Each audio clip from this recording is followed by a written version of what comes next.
Top 8 scariest ghost and paranormal activity caught on camera.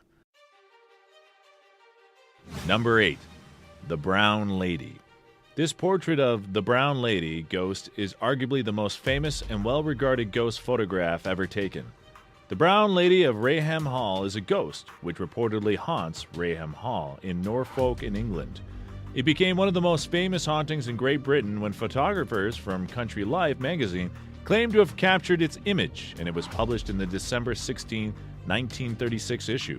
The Brown Lady is so named because of the brown brocade dress it is claimed she wears. The ghost is thought to be that of Lady Dorothy Townshend, wife of Charles Townshend. Number 7. Lord Combermere. This photographer of the Combermere Abbey Library was taken in 1891 by Sybil Corbet.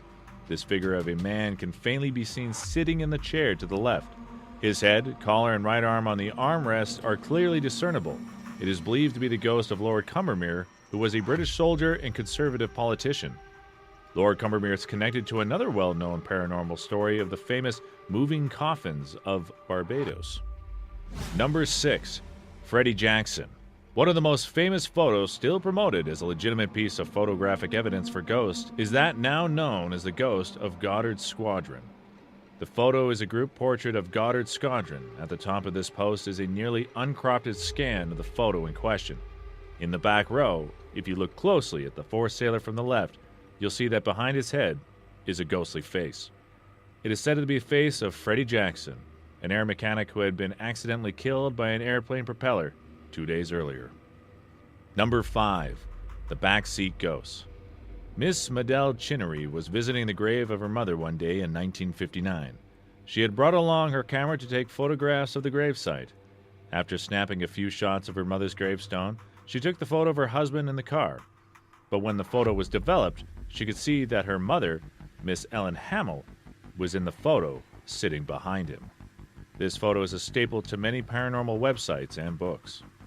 Number 4. Grandpa's Ghost. One of the most remarkable examples of ghost photography from more modern times has been the case of the photograph taken by one Denise Russell. After bringing her mother to the retirement home, there was a picnic put on for the residents and families. This was one of the 2 photos taken that day.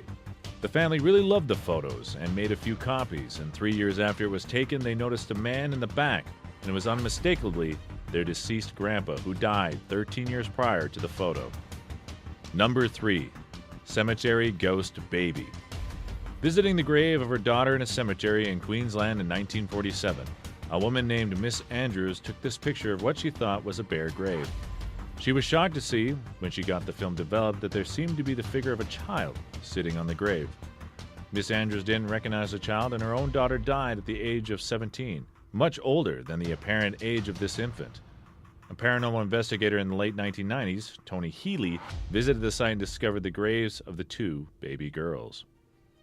Number 2. Electric Chair Ghosts. Engineer Fred Luchter was hired by the state of Tennessee to evaluate, modify, and update its electric chair, which it used for executions. The heavy oak chair was made from the wood that was once a part of the state's old gallows. He took several photos of the chair before he started work to document his progress. This is one of the photos. His picture clearly shows both a face in agony, as well as a limp hand on the armrest. Number 1. White Lady of Worstead Church. In 1975, Diane and Peter Berthelot, along with their 12-year-old son, visited the Worstead Church in North Norfolk, UK. Peter took a photo of his wife sitting and praying on one of the church benches, and when they reviewed the developed photos some months later, a friend of Miss Berthelot asked, "Who's that sitting behind you, Di?"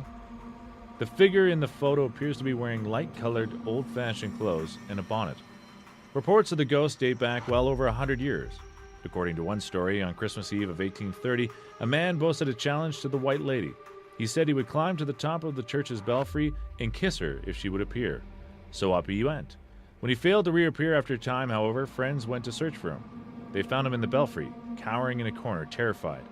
"I've seen her," he told them. "I've seen her." And then he died. Thanks for watching and hope you enjoyed. Check out one of these videos and don't forget to subscribe.